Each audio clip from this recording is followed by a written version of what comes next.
Hello friends, आज के इस वीडियो में हम लोग देखेंगे एप्लीकेशन ऑफ गॉसस लॉ, यानी कि गॉसस लॉ का अनुप्रयोग। पिछले लेक्चर्स में हम लोगों ने देखा था कि गॉसस लॉ क्या होता है। इसके अलावा हम लोगों ने उसका डेरिवेशन भी किया था कि गॉसस लॉ में हम लोगों ने पढ़ा था कि अगर कोई भी एक क्लोज्ड सरफेस रहे, यानी कि उसको गॉसियन स्फीयर भी बोलते हैं, उसके बीच में अगर कोई चार्ज क्यू रखा रहे तो इस सरफेस से होकर, इस गॉसियन सरफेस से होकर जो टोटल इलेक्ट्रिक फ्लक्स जाता है वो जाता है चार्ज बटा एप्सिलॉन नॉट। ये चीज़ें हम लोगों ने पिछले वीडियो में कवर कर रखा है। इस लेक्चर में हम लोग देखेंगे कि एप्लीकेशन ऑफ गॉसस लॉ क्या होता है, यानी कि गॉसस लॉ का कहाँ कहाँ पर इसको अप्लाई किया जाएगा, इसको किन किन सतहों पर हम लोग अप्लाई कर सकते हैं और क्या क्या टॉपिक्स हैं इसमें, ये सारी चीज़ें हम लोग इसमें देखेंगे। हमारा ये जो लेक्चर चल रहा है वो क्लास 12 फिज़िक्स का चल रहा है। उसमें हमारा चैप्टर है electric charges and fields, lecture number 15। इससे पहले वाले जितने भी लेक्चर्स हैं, अगर आप लोगों ने उन्हें नहीं देखा है तो आप चैनल को विजिट करके वीडियोस को एक्सेस कर सकते हैं। ठीक है, ये लेक्चर थोड़ा लंबा होने वाला है क्योंकि इसमें बहुत सारे टॉपिक्स को कवर करना है। तो चलिए वीडियो को स्टार्ट करते हैं। तो सबसे पहला हमारा एप्लीकेशन में आया है कंडक्टर कैविटी।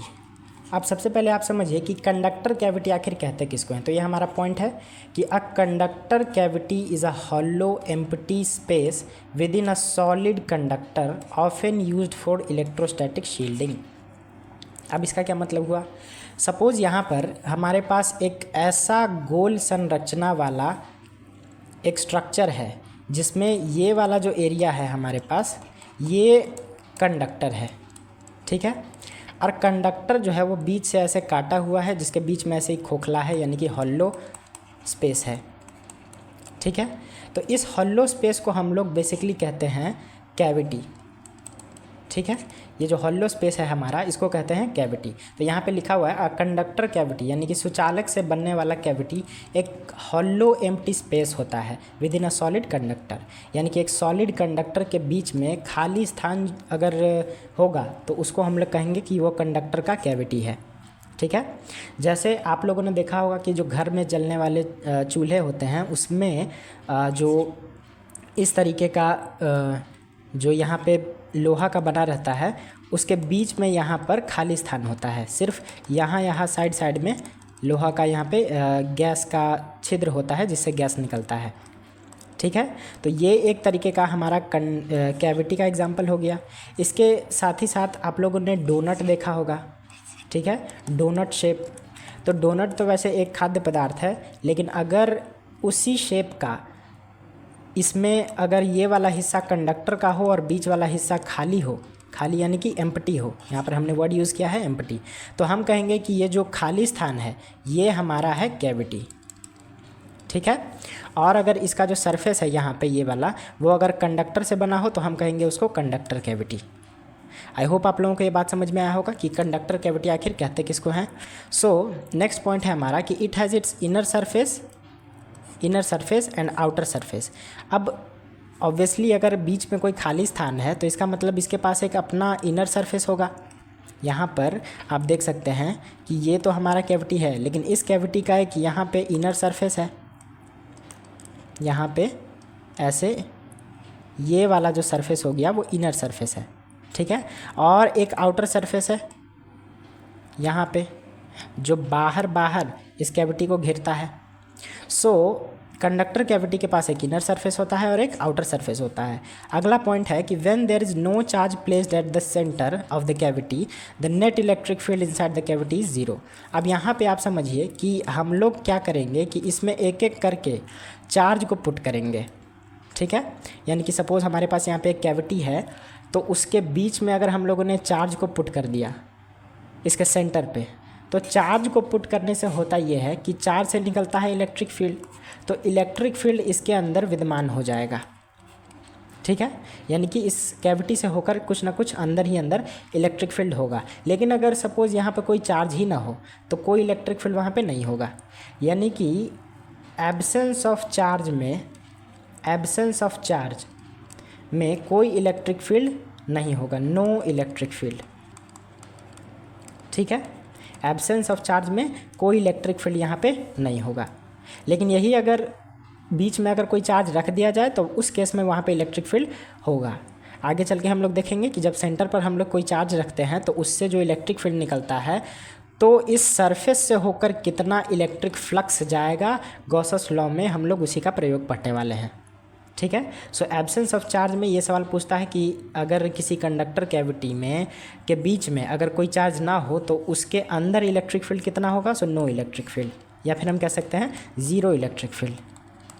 ठीक है। तो आई होप आप लोगों को कंडक्टर कैविटी समझ में आया होगा, इसका इनर सरफेस आउटर सरफेस भी समझ में आया होगा, और एब्सेंस ऑफ चार्ज में जो ज़ीरो इलेक्ट्रिक फील्ड होता है वो भी समझ में आया होगा। ठीक है। तो चलिए टॉपिक में आगे बढ़ते हैं। Charge placed inside a conductor cavity charge. अब उसी को आगे बढ़ाते हुए सपोज हमारे पास यहाँ पर एक कंडक्टर कैविटी है, इसमें एक इसके पास ये इनर सरफेस है, इनर सरफेस, और हमारा एक यहाँ पे है आउटर सरफेस, आउटर सरफेस। तो ये इनर सरफेस और ये आउटर सरफेस, उसके बीच में हम लोगों ने एक चार्ज रख दिया Q। ठीक है। अब इस चार्ज के रखे जाने से क्या होता है, आप देखिए सबसे पहला पॉइंट है यहाँ पे, when a positive charge Q is placed at the centre of the hollow conducting cavity charge, it induces negative charge on the inner surface of cavity, which ultimately causes the accumulation of positive charge on the outer surface of the cavity। कहने का क्या मतलब है इसका, suppose अगर हम लोग इसके सेंटर पे एक पॉजिटिव चार्ज को रख देते हैं तो हम जानते हैं कि जो इसका कंडक्टिव पार्ट है वो सिर्फ इतना ही है, कंडक्टिव पार्ट जो है वो सिर्फ इतना है, बीच में खाली है, बीच में ये वाला जो पार्ट है वो हॉलो है। तो हॉलो कहने का मतलब वहाँ पर हवा हो सकता है, वहाँ पर निर्वात हो सकता है ना, वैक्यूम भी हो सकता है। ठीक है। सो यहाँ पर हमें समझ में आ रहा है कि अगर बीच में खाली है तो वहाँ पर तो कोई चार्ज नहीं होगा, मतलब जो उससे अट्रैक्ट हो सके, सिर्फ कंडक्टर में ही इतना वाला जो पार्ट है, सिर्फ इसी कंडक्टर में चार्ज होगा जो इस प्लस चार्ज से खींच जाएगा। ठीक है। तो जब हम यहाँ पर प्लस चार्ज को सेंटर में रखते हैं तो ये प्लस चार्ज इस कंडक्टर के इनर सरफेस पे माइनस चार्ज को यहाँ पे एक्युमुलेट कर देता है इस तरीके से। ठीक है। यानी कि अगर प्लस चार्ज है तो ऑब्वियसली कंडक्टर में से माइनस चार्ज को खींचेगा, प्लस और माइनस एक दूसरे को अट्रैक्ट करते हैं। तो जब यहाँ पे लिखा है कि इट इंड्यूसेस कहने का मतलब होता है प्रेरित करना। ठीक है, प्रेरित करना। सो प्रेरित करना कहने का मतलब कि माइनस चार्ज को ये इंड्यूस करेगा कि वो इनर सरफेस पे आके जमा हो जाए, negative charge on the inner surface of cavity, which ultimately, जो कि अंततः हमें देता है accumulation of positive charge. Accumulation मतलब होता है जमाव। ठीक है, जमाव मतलब कि इकट्ठा होना। सो पॉजिटिव चार्ज का इकट्ठा होना कहाँ पर, on the outer surface of the cavity. यानी कि अगर माइनस चार्ज इधर आ गया है इनर सरफेस पे, तो आउटर सरफेस पे उतना ही पॉजिटिव चार्ज जो है वो जाके जमा हो जाएगा। जमा हो जाएगा कहने का मतलब एक्यूमुलेट हो जाएगा। ठीक है, तो यहाँ पे आउटर सरफेस पे हम देख रहे हैं कि पॉजिटिव चार्ज जो है वो जाके एक्यूमुलेट हो गया, क्योंकि बीच में हम लोगों ने पॉजिटिव चार्ज रखा तो इनर सरफेस पे सारा का सारा माइनस चार्ज आके एक्यूमुलेट हो गया, तो आउटर सरफेस पे सारा का सारा पॉजिटिव चार्ज एक्यूमुलेट हो गया। वहीं पे अगर हम लोग देखें कि एब्सेंस ऑफ चार्ज में यहाँ पर कोई चार्ज नहीं था, तो उस केस में प्लस और माइनस, ये जो आउटर सरफेस है और ये जो इनर सरफेस है, इन दोनों केसेस में प्लस और माइनस बीच में मिला हुआ था, नो नेट चार्ज। यहाँ पे ना तो अंदर की ओर माइनस चार्ज है और ना ही बाहर की ओर प्लस चार्ज है, क्योंकि बीच में हम लोगों ने यहाँ पे कोई चार्ज नहीं रखा था। लेकिन यहीं पर अगर हम लोग बीच में कोई चार्ज रख दें तो ये माइनस और प्लस का सेपरेशन कर देता है। सेपरेशन मतलब माइनस और प्लस को अलग कर देता है, और इससे हम लोगों को मिलता है इनर सरफेस पे नेगेटिव चार्ज और आउटर सरफेस पे पॉजिटिव चार्ज। आई होप आप लोगों को ये बात समझ में आया होगा कि कैसे हम लोग यहाँ पे चार्ज सेपरेशन को पढ़ रहे हैं। Charge separation due to introduction of external charge, due to introduction of charge. ठीक है, यानी कि यहाँ पर अगर हम लोगों ने बीच में प्लस क्यू चार्ज को इंट्रोड्यूस कर दिया तो कंडक्टर में जितने चार्जेस हैं, खासकर फ्री इलेक्ट्रॉन्स, कंडक्टर में हम जानते हैं कि फ्री इलेक्ट्रॉन्स होते हैं, तो इनर सरफेस पे सारे के सारे फ्री इलेक्ट्रॉन्स जो होंगे वो जमा हो जाएंगे, तो उस हिसाब से पॉजिटिव चार्ज जो है वो आउटर सरफेस पर जाके जमा हो जाएंगे, यानी कि हो जाएगा यहाँ पे चार्ज का separation. So charge separation due to introduction of charge. So I hope आप लोगों को ये बात समझ में आया होगा। तो चलिए नेक्स्ट पॉइंट यहाँ पे है, there is a layer of negative charge formed on the inner surface and a layer of positive charge formed on the outer surface. यानी कि इनर सरफेस पे एक नेगेटिव चार्ज का एक लेयर जम जाता है और आउटर सरफेस पे पॉजिटिव चार्ज का एक लेयर जम जाता है। ठीक है, तो यही हमारा कहलाता है चार्ज का सेपरेशन। आई होप आप लोगों को ये बात समझ में आया होगा। तो चलिए नेक्स्ट टॉपिक। अब यहाँ पर इसी चार्ज के सेपरेशन को हम लोग समझते हैं कि इसमें गॉसस लॉ का क्या काम।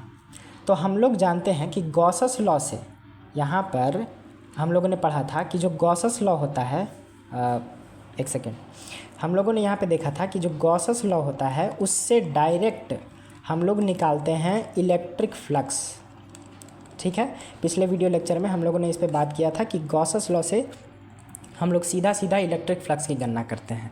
ये सवाल भी बोर्ड एग्जाम में बहुत पूछता है कि गॉसस लॉ से किसी भी कंडक्टर या किसी भी एरिया से होके हम लोग किस चीज़ का मतलब किस चीज़ का परिमाण निकालते हैं, किस चीज़ का मैग्नीट्यूड निकालते हैं, तो वो फ्लक्स का निकालते हैं। ठीक है, अगर सपोज एक ओपन एरिया हो, उससे अगर इलेक्ट्रिक फील्ड जा रहा हो तो वहाँ पर फ्लक्स के लिए हम लोगों ने फार्मूला पढ़ा था इलेक्ट्रिक फील्ड और एरिया का डॉट प्रोडक्ट। वहीं पर अगर कोई क्लोज्ड एरिया हो, closed area means 3D structure हो जो कि आपस में बंद हो, जैसे कि गॉसियन स्फेयर, तो उस केस में अगर बीच में कोई चार्ज है तो सरफेस से होकर जितना इलेक्ट्रिक फील्ड जाएगा, जितना इलेक्ट्रिक फ्लक्स जाएगा, उसकी गणना करके बताता है हमारा गॉसस लॉ। सो यहाँ पे फ्लक्स बराबर चार्ज बाय एप्सिलॉन नॉट। तो चूँकि गॉसस लॉ में हम लोगों ने पढ़ा कि ये इलेक्ट्रिक फ्लक्स देता है, तो क्या ये कंडक्टर कैविटी के लिए भी यहाँ पर जो हमारा ये कंडक्टर कैविटी है इसके लिए भी क्या इलेक्ट्रिक फ्लक्स की गणना करके देगा? तो बिल्कुल हाँ। यहाँ पर हम लोगों ने पढ़ा था कि गॉसियन स्फीयर के लिए सिर्फ इलेक्ट्रिक फ्लक्स तो ज्ञात करता ही है, साथ ही साथ ये कंडक्टर कैविटी के लिए भी इलेक्ट्रिक फ्लक्स ज्ञात करता है। आगे चल के हम लोग देखेंगे कि सिलेंड्रिकल कंडक्टर है, इसके साथ साथ क्यूब या क्यूबॉइड है, उसके लिए भी गॉसस लॉ जो है अप्लाई होता है। तो यहाँ पे अब आप समझिए कि बीच में हमारा था प्लस चार्ज, तो प्लस चार्ज की वजह से यहाँ पे इलेक्ट्रिक फील्ड जो है वो बाहर की ओर जाएगा। ठीक है, प्लस चार्ज से इलेक्ट्रिक फील्ड हम जानते हैं बाहर की ओर निकलता है। सो यहाँ पे ऐसे बाहर की ओर इलेक्ट्रिक फील्ड जाएगा। लेकिन यहाँ पे हुआ ये है कि प्लस चार्ज के इंट्रोडक्शन से इनर सरफेस पे माइनस चार्ज आ गया, इनर सरफेस पे यहाँ पे माइनस चार्ज आ गया और आउटर सरफेस पे यहाँ पे प्लस चार्ज आ गया। ठीक है, प्लस प्लस प्लस। तो अब यहाँ पर इलेक्ट्रिक फील्ड जो है एक इंटरनल इलेक्ट्रिक फील्ड में बदल जाता है। यानी कि एक तो हमारा ये प्लस क्यू चार्ज है जिसकी वजह से इलेक्ट्रिक फील्ड बाहर की ओर निकल रहा है, और एक होगा हमारा इस कंडक्टर के अंदर इंड्यूस्ड इलेक्ट्रिक फील्ड। ठीक है, यानी कि अगर चार्ज आउटर सरफेस पे आके जमा हो गया है और इनर सरफेस पे माइनस चार्ज जमा हो गया है, तो यहाँ पर एक इंड्यूस्ड इलेक्ट्रिक फील्ड प्लस से माइनस की तरफ होगा। आप इसको ऐसे समझ सकते हैं कि ये हमारा है चार्ज, ये हमारा है यहाँ पे प्लस चार्ज Q, यहाँ पे है इनर सरफेस और ये है हमारा आउटर सरफेस। यहाँ पे ये इनर सरफेस और ये हो गया हमारा आउटर सरफेस। तो इनर सरफेस और आउटर सरफेस के बीच में, इनर सरफेस और आउटर सरफेस के बीच में एक यहाँ पर इलेक्ट्रिक फील्ड का अपोज देखने को मिलेगा। सो प्लस चार्ज से हम लोग जानते हैं कि प्लस चार्ज से इलेक्ट्रिक फील्ड निकलता है और माइनस चार्ज की तरफ जाता है, तो ये प्लस है और यहाँ पे इनर सरफेस पे माइनस है और यहाँ पर जो है वो प्लस है आउटर सरफेस पे। तो अगर प्लस से माइनस की तरफ इधर आ रहा है तो एक प्लस से माइनस इधर से भी तो आएगा, क्योंकि आउटर सरफेस पर प्लस चार्ज है और इनर सरफेस पे माइनस चार्ज है। तो प्लस से माइनस ये एक उल्टा इलेक्ट्रिक फील्ड होगा जो अंदर वाले इलेक्ट्रिक फील्ड को कैंसल आउट कर देगा। ठीक है, अब यही हमें देखना है कि ये जो इनसाइड वाला इलेक्ट्रिक फील्ड है जो कंडक्टर के अंदर बनता है वो कितना इलेक्ट्रिक फील्ड को कैंसल आउट करेगा, इक्विलिब्रियम स्टेट में कितना करेगा, या कौन ज़्यादा बड़ा होगा, ये सारी चीज़ें हम लोग अभी देखेंगे। तो सबसे पहले आप यहाँ पे चेक कीजिए कि हमारे पास टोटल 2 इलेक्ट्रिक फील्ड है। सबसे पहला 2 इलेक्ट्रिक फील्ड्स, एक तो है हमारा कि electric field due to charge, electric field due to plus Q charge, उसको हम लोग कहेंगे ई इंटरनल, क्योंकि ये प्लस क्यू चार्ज द्वारा आ रहा है। दूसरा एक बनेगा electric field due to charge separation, charge separation, यानी कि जो चार्ज सेपरेट हुआ है उसके वजह से जो इलेक्ट्रिक फील्ड बनेगा उसको हम लोग कहेंगे ई इंड्यूस्ड। ठीक है, यानी कि इलेक्ट्रिक फील्ड जो है वो इंड्यूस्ड हुआ है और दोनों का जो डायरेक्शन है वो एक दूसरे के अपोजिट है। अपोजिट कहने का मतलब कि अगर इलेक्ट्रिक फील्ड का दिशा सपोज ऊपर की ओर है तो जो इंड्यूस्ड इलेक्ट्रिक फील्ड का दिशा होगा वो नीचे की ओर होगा। ठीक है, ये एंटी पैरेलल दर्शाने का एक तरीका होता है। सो यहाँ पर अब आप चेक कीजिए कि इलेक्ट्रिक फील्ड एक दूसरे के बिल्कुल अपोजिट है। तो अगर इन दोनों का परिमाण आपस में सेम हो, अगर हम लोग सबसे पहले यहाँ पे नेट इलेक्ट्रिक फील्ड का फार्मूला लिखें, नेट इलेक्ट्रिक फील्ड, सो ई नेट अगर हम लोग लिखें तो हम लोग यहाँ पे लिख सकते हैं, चूँकि ये दो वेक्टर है, एक तो हमारा इलेक्ट्रिक फील्ड जो अंदर से आ रहा है यहाँ पर और एक हमारा इलेक्ट्रिक फील्ड जो इंड्यूस्ड हो रहा है। ठीक है, एक इंटरनल इलेक्ट्रिक फील्ड और एक इंड्यूस्ड इलेक्ट्रिक फील्ड। सो ये इंड्यूस्ड वाला है और चार्ज से जो निकल रहा है वो इंटरनल इलेक्ट्रिक फील्ड है। सो ये दोनों इलेक्ट्रिक फील्ड आपस में एक दूसरे को यहाँ पर कैंसल आउट करने की कोशिश करेंगे। ठीक है, तो नेट इलेक्ट्रिक फील्ड यहाँ पे हो जाएगा ई इंटरनल माइनस ई इंड्यूस्ड। ठीक है, ये हमारा नेट इलेक्ट्रिक फील्ड का फार्मूला आ गया कंडक्टर कैविटी में।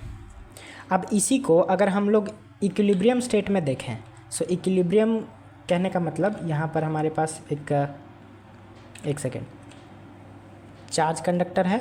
इसमें सबसे पहले अगर हम लोग इसका इक्विलिब्रियम स्टेट को देखें, एक सेकेंड, हाँ, तो यहाँ पर ये हमारा कंडक्टर कैविटी है। तो इक्विलिब्रियम स्टेट यानी कि यहाँ पे आ गया हमारा इक्विलिब्रियम। सो इसमें आप देखिए कि सपोज़ हमारे पास एक कंडक्टर कैविटी है और ये हमारा उसका आउटर सरफेस है, ये कंडक्टर कैविटी और ये ये थोड़ा आगे पीछे हो गया। सो ये हमारा कंडक्टर कैविटी है और ये हमारा उसका आउटर सरफेस है। तो इस केस में अब आप देखिए कि गॉसियन सरफेस क्या होगा, बीच में हमारा चार्ज रखा हुआ है, यहाँ पर इनर सरफेस पे माइनस माइनस चार्ज है और आउटर सरफेस पे यहाँ पे प्लस प्लस चार्ज है। ठीक है, तो इस केस में दो इलेक्ट्रिक फील्ड्स जो हम लोगों ने अभी अभी देखा कि एक होता है प्लस चार्ज से निकलने वाला इलेक्ट्रिक फील्ड और एक होता है जो ऊपर से आएगा, आउटर सरफेस से होके आएगा इनर सरफेस तक, तो ये इंड्यूस्ड इलेक्ट्रिक फील्ड होगा। ठीक है, लेकिन यहाँ पर हम लोग पहले चेक करेंगे कि गॉसियन सरफेस क्या होगा। गॉसस लॉ का अगर हम लोग उपयोग कर रहे हैं तो उसके लिए हमें गॉसियन सरफेस की ज़रूरत है। तो यहाँ पर हम क्या करेंगे कि इसका एक क्रॉस सेक्शन एरिया लेंगे कंडक्टर का, यहाँ पर ऐसे। ठीक है, ये एक क्रॉस सेक्शन एरिया है जो कि कंडक्टर कैविटी को ऊपर से लेकर नीचे तक एक सर्कुलर हिस्सा में काटता है। ठीक है, अब हमें पता करना है कि इस गॉसियन सरफेस से होकर कितना इलेक्ट्रिक फील्ड लाइंस जाएगा, यानी कि इस गॉसियन सरफेस में कितना इलेक्ट्रिक फ्लक्स होगा। तो अगर हम लोग इक्विलिब्रियम स्टेट में देखें तो इक्विलिब्रियम स्टेट तो यहाँ पे ये बताता है कि जो जो इंटरनल इलेक्ट्रिक फील्ड है उसका परिमाण बराबर होगा इंड्यूस्ड इलेक्ट्रिक फील्ड के। इंटरनल इलेक्ट्रिक फील्ड जो होगा वो इंड्यूस्ड इलेक्ट्रिक फील्ड के परिमाण के बराबर होगा, यानी कि जो नेट इलेक्ट्रिक फील्ड हो जाएगा वो हमारा हो जाएगा ई इंटरनल माइनस ई इंड्यूस्ड। तो दोनों का तो परिमाण आपस में बराबर है। सो नेट इलेक्ट्रिक फील्ड आ जाएगा हमारा यहाँ पे कितना, 0। तो अगर इक्विलिब्रियम स्टेट में या नॉन इक्विलिब्रियम स्टेट में भी अगर इलेक्ट्रिक फील्ड है भी तो गॉसियन सरफेस से होकर जो इलेक्ट्रिक फ्लक्स जाएगा ना वो 0 होगा। यानी कि अगर हम लोग इलेक्ट्रिक फ्लक्स को कैलकुलेट करें, इलेक्ट्रिक फील्ड तो हम लोगों ने देख लिया, अब इलेक्ट्रिक फ्लक्स को अगर हम लोग देखें तो फ्लक्स बराबर तो होता है क्या, इलेक्ट्रिक फील्ड और एरिया का डॉट प्रोडक्ट। ठीक है, अब चूंकि नेट इलेक्ट्रिक फील्ड ही 0 है तो वैसे भी फ्लक्स बराबर क्या आ जाएगा, 0 आ जाएगा। तो इक्विलिब्रियम स्टेट में हम लोग यहाँ पे देख रहे हैं कि फ्लक्स बराबर यहाँ पे आ जाएगा 0, क्योंकि इक्विलिब्रियम में नेट इलेक्ट्रिक फील्ड होता है कितना, 0। सो फ्लक्स भी आ जाएगा कितना, 0। लेकिन इसी को अगर हम लोग नॉन इक्विलिब्रियम स्टेट में भी देखें, सपोज़ यहाँ पर कहाँ गया, इसी को अगर हम लोग नॉन इक्विलिब्रियम स्टेट में देखें, यहाँ पे सिनेरियो नंबर 2 कर देते हैं, सिनेरियो 2, और सिनेरियो 2 है हमारा non equilibrium state, non equilibrium. तो यहाँ पे क्या है कि सपोज़ हमारे पास एक इलेक्ट्रिक यहाँ पे ये कंडक्टर कैविटी का आउटर सरफेस और ये कंडक्टर कैविटी का इनर सरफेस। तो यहाँ पर एक सेकेंड, ये हमारा हो गया कंडक्टर कैविटी का इनर सरफेस। तो इस केस में अब आप देखिए कि सपोज़ हमारे पास यहाँ पर एक चार्ज है बीच में और इस चार्ज से इलेक्ट्रिक फील्ड जा रहा है बाहर की ओर और एक इलेक्ट्रिक फील्ड आ रहा है अंदर की ओर। सो सपोज़ अगर ये इक्विलिब्रियम में नहीं भी है, यानी कि हमारा नेट इक्विलिब्रियम जो है, मतलब नेट इलेक्ट्रिक फील्ड, वो नॉट इक्वल टू ज़ीरो हो। ठीक है, चूँकि जो हमारा इंड्यूस इलेक्ट्रिक फील्ड है वो नॉट इक्वल टू है इंटरनल इलेक्ट्रिक फील्ड के, यानी कि इंटरनल वाला इंड्यूस वाले के इलेक्ट्रिक फील्ड के बराबर नहीं है। तो उस केस में जब हम नेट इलेक्ट्रिक फील्ड निकालेंगे तो अंदर वाला इलेक्ट्रिक फील्ड बाहर वाले इलेक्ट्रिक फील्ड से पूरा नहीं कैंसिल आउट होगा। सो यहाँ पे नेट इलेक्ट्रिक फील्ड जो है वो ज़ीरो नहीं होगा। तो ये स्टेट हमारा कहलाता है नॉन इक्विलिब्रियम स्टेट।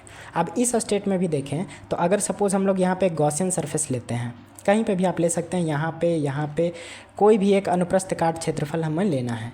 तो अगर सपोज़ इलेक्ट्रिक फील्ड है भी तो ये या तो ऐसे जाएगा, अगर इंटरनल इलेक्ट्रिक फील्ड बड़ा है तो इस तरफ से जाएगा, और अगर एक्सटर्नल इलेक्ट्रिक फील्ड बड़ा है तो इस तरफ से जाएगा। लेकिन आप देखिए कि अगर सरफेस हमारा ऐसे है तो इलेक्ट्रिक फील्ड बिल्कुल इससे हॉरिजॉन्टली जा रहा है। ठीक है, यानी कि जैसा हमारा सरफेस है उसी से होके जा रहा है। तो नॉन इक्विलिब्रियम स्टेट में हमारे पास सपोज़ यहाँ पे गॉसियन सरफेस हुआ तो इलेक्ट्रिक फील्ड जो होगा वो बिना इसको टच किए आगे की ओर निकल जाएगा, यानी कि एरिया वेक्टर से इसका जो हमेशा एंगल होगा वो 90 डिग्री का होगा। ठीक है, हम लोगों ने जब इलेक्ट्रिक फ्लक्स पढ़ा था तो इलेक्ट्रिक फ्लक्स के अलग अलग कंडीशंस को देखा था। यहाँ पर चूँकि गॉसियन सरफेस इस तरीके से है तो या तो इलेक्ट्रिक फील्ड इंटरनल वाला बड़ा होगा तो अंदर से इलेक्ट्रिक फील्ड बाहर की ओर जाएगा, अगर इंड्यूस्ड वाला बड़ा है तो बाहर से इलेक्ट्रिक फील्ड अंदर वाला आएगा। लेकिन दोनों केसेस में ये एरिया वेक्टर से 90 डिग्री का एंगल बनाएगा। एरिया वेक्टर कहने का मतलब ये इस तरीके से यहाँ पे एरिया वेक्टर। ठीक है, अगर यहाँ पे ये गॉसियन सरफेस है, अगर यहाँ वाला हम लोग ले रहे हैं तो एरिया वेक्टर हो जाएगा इस तरीके से और इलेक्ट्रिक फील्ड हो जाएगा इस तरीके से। ठीक है, तो चाहे कोई भी गॉसियन सरफेस हो या कोई भी इलेक्ट्रिक फील्ड बड़ा हो, नॉन इक्विलिब्रियम स्टेट में हो या इक्विलिब्रियम में, यहाँ पर भी एरिया वेक्टर इस डायरेक्शन में और इलेक्ट्रिक फील्ड ऐसे।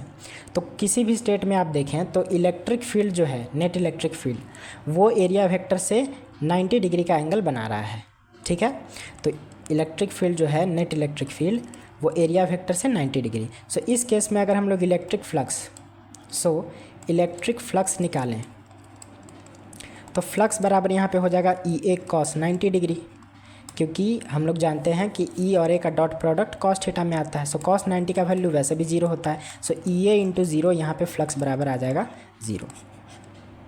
तो आई होप आप लोगों को ये बात समझ में आया होगा कि हम लोगों ने कंडक्टर कैविटी में 2 स्टेट्स को पढ़े। पहला स्टेट इक्विलिब्रियम स्टेट, यानी कि जिसमें अंदर वाला इलेक्ट्रिक फील्ड जो प्लस चार्ज से निकल के इनर सरफेस तक जाता है और बाहर वाला इलेक्ट्रिक फील्ड यानी कि इंड्यूस्ड इलेक्ट्रिक फील्ड जो आउटर सरफेस से होकर इनर सरफेस तक आता है, अगर दोनों का परिमाण आपस में बराबर हो तो वो स्टेट कहलाता है इक्विलिब्रियम।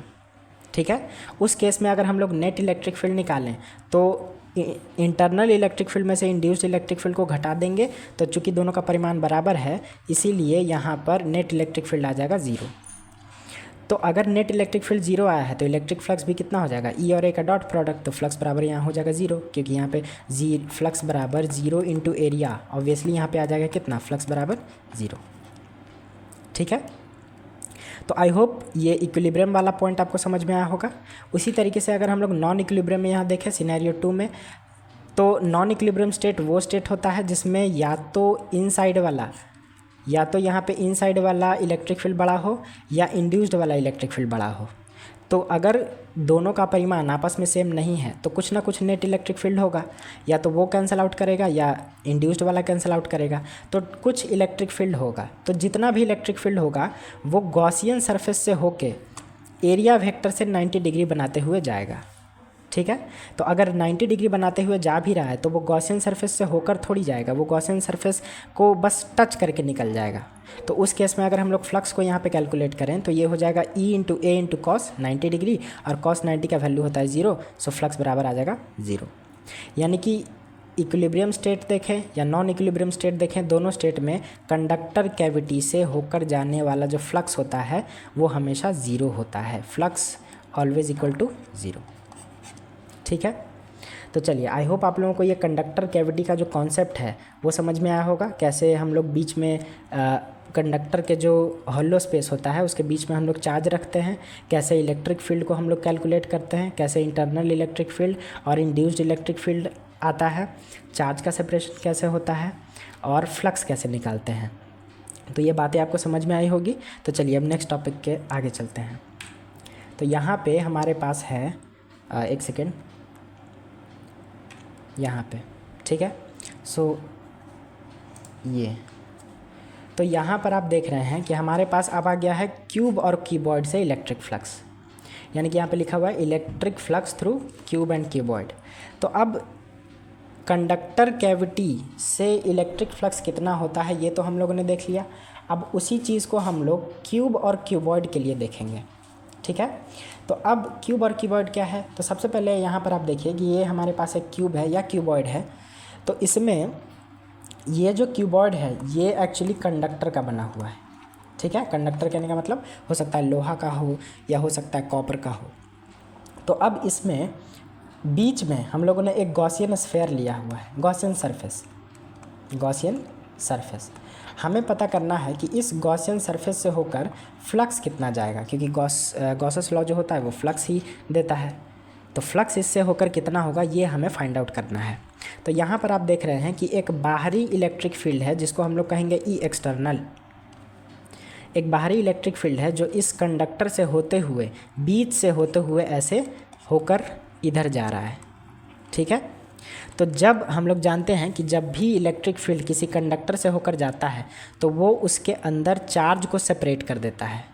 चार्ज को सेपरेट करने का मतलब अगर इलेक्ट्रिक फील्ड इस तरफ जा रहा है तो सारा का सारा नेगेटिव चार्ज जो है वो अपनी तरफ खींच लेगा और सारा का सारा पॉजिटिव चार्ज जो है वो दूसरे वाले साइड में जाके जमा हो जाएगा। हम लोगों ने ये बात पढ़ा है कि अगर किसी इलेक्ट्रिक फील्ड में प्लस चार्ज को रख दे तो वो उधर ही जाता है जिधर इलेक्ट्रिक फील्ड होता है, उस पर लगने वाला फोर्स होता है चार्ज इंटू इलेक्ट्रिक फील्ड। और अगर नेगेटिव चार्ज को रख दें तो उस पर भी उतना ही बल लगता है, minus charge into electric field, लेकिन उसका डायरेक्शन उल्टा होता है।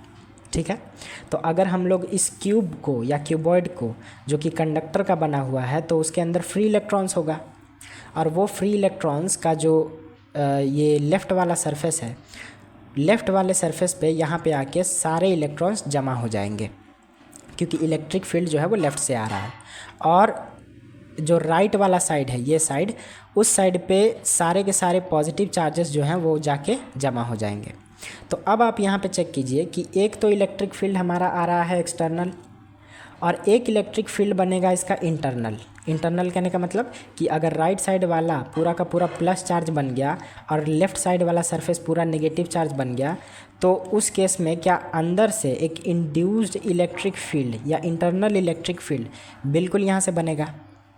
तो इस गॉसियन सरफेस से जो नेट इलेक्ट्रिक फील्ड जाएगा, नेट इलेक्ट्रिक फील्ड, वो ऑब्वियसली जैसा हम लोगों ने कंडक्टर कैविटी में पढ़ा कि नेट इलेक्ट्रिक फील्ड हो जाएगा ई एक्सटर्नल माइनस ई इंटरनल, यानी कि जो बाहरी इलेक्ट्रिक फील्ड है और जो इंड्यूस्ड इलेक्ट्रिक फील्ड है या इंटरनल इलेक्ट्रिक फील्ड है उन दोनों का माइनस, क्योंकि दोनों का डायरेक्शन आपस में ऑपोजिट है। ठीक है, अब ये तो गॉसियन सरफेस से होकर जाने वाला इलेक्ट्रिक फील्ड के बारे में हम लोगों ने पता किया, लेकिन इसी को अगर सपोज़ हम लोग फ्लक्स निकालना चाहें क्यूबॉइड से फ्लक्स, सो इलेक्ट्रिक फ्लक्स, तो यहाँ पर हम फिर से एक बार पिक्चर पाते हैं। ये हो गया हमारा क्यूब इस तरीके से और यहाँ पे ये हो जाएगा हमारा ये गॉसियन स्फीयर और इससे होके जा रहा है इलेक्ट्रिक फील्ड। तो सपोज़ ये हमारा नेट इलेक्ट्रिक फील्ड है। नेट कहने का मतलब जो एक्सटर्नल वाला है और जो इंटरनल वाला है दोनों का घटा के। तो यहाँ पे जो गॉसियन स्फीयर है यहाँ पे इससे होकर जा रहा है नेट इलेक्ट्रिक फील्ड। ठीक है, यानी कि नेट कहने का मतलब कि एक्सटर्नल माइनस इंटरनल वाला। तो ऑब्वियसली इससे जो होकर जाएगा फ्लक्स, वो फ्लक्स जाएगा नेट इलेक्ट्रिक फील्ड और इसके एरिया के डॉट प्रोडक्ट के बराबर। ठीक है, नेट इलेक्ट्रिक फील्ड और एरिया के डॉट प्रोडक्ट के बराबर। लेकिन वो तब जब नेट इलेक्ट्रिक फील्ड इस गॉसियन स्फीयर से होकर जाएगा, यानी कि नॉन इक्विलिब्रियम स्टेट में। ठीक है, ये जो स्टेट है ये इक्विलिब्रियम का स्टेट नहीं है, यहाँ पे कुछ ना कुछ इलेक्ट्रिक फील्ड अगर बन रहा है तो ये जो स्टेट हुआ वो नॉन इक्विलिब्रियम वाला हुआ। नॉन इक्विलिब्रियम, नॉन इक्विलिब्रियम मतलब जो संतुलित ना हो, इक्विलिब्रियम मतलब होता है संतुलन। सो अगर यहाँ पर ऊपर में हम लोगों ने देखा कि अगर external electric field internal electric field के बराबर नहीं है तो वो स्टेट कहलाएगा हमारा नॉन इक्विलिब्रियम वाला स्टेट। इसी को अगर हम लोग इक्विलिब्रियम स्टेट में देखें, सो इक्विलिब्रियम स्टेट में अगर हम लोग देखें तो यहाँ पर जो एक्सटर्नल इलेक्ट्रिक फील्ड है उसका परिमाण इंड्यूस्ड इलेक्ट्रिक फील्ड के परिमाण के बराबर होगा। तो इसीलिए जो नेट इलेक्ट्रिक फील्ड यहाँ पे हो जाएगा वो कितना, 0। अगर क्यूब से होकर जाने वाला इलेक्ट्रिक फील्ड इक्विलिब्रियम स्टेट में हो तो उस केस में दोनों इलेक्ट्रिक फील्ड का जो परिमाण होगा वो आपस में क्या होगा, बराबर। तो इस केस में हम लोग यहाँ पर अगर नेट इलेक्ट्रिक फील्ड के लिए फार्मूला देखें तो यहाँ पे हो जाएगा 0। तो इसीलिए इलेक्ट्रिक फ्लक्स भी हो जाएगा कितना, 0। Electric flux in equilibrium. So equilibrium में जो इलेक्ट्रिक फ्लक्स हो जाएगा वो हो जाएगा फ्लक्स बराबर 0। ठीक है, तो आई होप आप लोगों को ये बात समझ में आया होगा कि इक्विलिब्रियम स्टेट में दोनों के दोनों इलेक्ट्रिक फील्ड जो बाहर से आता है और जो अंदर ही अंदर चार्ज सेपरेशन की वजह से इंड्यूस होता है, इक्विलिब्रियम स्टेट में दोनों का मैग्नीट्यूड बराबर होता है। और नॉन इक्विलिब्रियम स्टेट में दोनों का मैग्नीट्यूड आपस में बराबर नहीं होता। नॉन इक्विलिब्रियम कहने का मतलब कि यहाँ पे जो ई एक्सटर्नल है और ई इंड्यूस्ड है दोनों का परिमाण आपस में बराबर नहीं होगा। ठीक है, नहीं होगा कहने का मतलब कि कुछ ना कुछ नेट इलेक्ट्रिक फील्ड होगा, और अगर नेट इलेक्ट्रिक फील्ड है तो इलेक्ट्रिक फ्लक्स भी होगा। तो आई होप आप लोगों को ये बात समझ में आया होगा कि कैसे हम लोग क्यूब और क्यूबॉइड से इलेक्ट्रिक फ्लक्स को कैलकुलेट करते हैं। ठीक है, तो चलिए टॉपिक में आगे बढ़ते हैं। तो नेक्स्ट टॉपिक है हमारा गॉसियन स्फीयर्स। ठीक है, गॉसियन स्फीयर्स। तो अब हम लोग पढ़ेंगे कि गॉसियन स्फीयर्स से होकर कैसे इलेक्ट्रिक फील्ड होकर जाता है और कितने टाइप्स के गॉसियन स्फीयर्स होते हैं। सॉलिड गॉसियन स्फीयर क्या होता है, इंसुलेटिंग गॉसियन स्फीयर्स क्या होता है, ठीक है, हॉलो कंडक्टिंग स्फीयर क्या होता है, नॉन हॉलो कंडक्टिंग स्फीयर, ये सारी चीज़ें हम लोग यहाँ पे देखेंगे। तो सबसे पहले हम लोग देखते हैं कि गॉसियन स्फीयर्स क्या होता है। तो इसको हम थोड़ा सा शॉर्ट आउट कर देते हैं। तो यहाँ पे ये आ गया गॉसियन स्फीयर हमारा। So Gaussian spheres are spheres used to find the electric flux in Gauss's law. Obviously हम लोगों ने गॉसियन स्फीयर्स के बारे में पहले भी पढ़ा है कि गॉसियन स्फीयर जो होते हैं वो गॉसेस लॉ से इलेक्ट्रिक फ्लक्स को कैलकुलेट करने में काम आते हैं। ये हमारा एक सर्कल है, एक्चुअली ये स्फीयर है। ठीक है, ये एक 3D स्ट्रक्चरल स्फीयर है।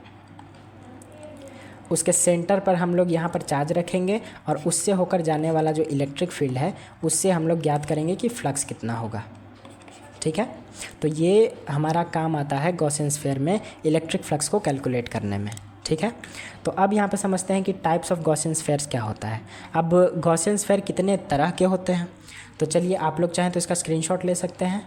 तो चलिए स्टार्ट करते हैं इसको कि गॉसियन स्फीयर जो है हमारा वो 2 टाइप से होता है। सबसे पहला हमारा होता है कंडक्टिंग स्फीयर और दूसरा होता है हमारा नॉन कंडक्टिंग स्फीयर। अब कंडक्टिंग स्फीयर और नॉन कंडक्टिंग स्फीयर क्या हो गया।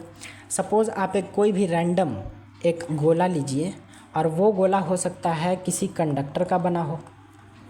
ठीक है, किसी भी कंडक्टर का बना हो, चाहे लोहा का हो या फिर तांबा का हो।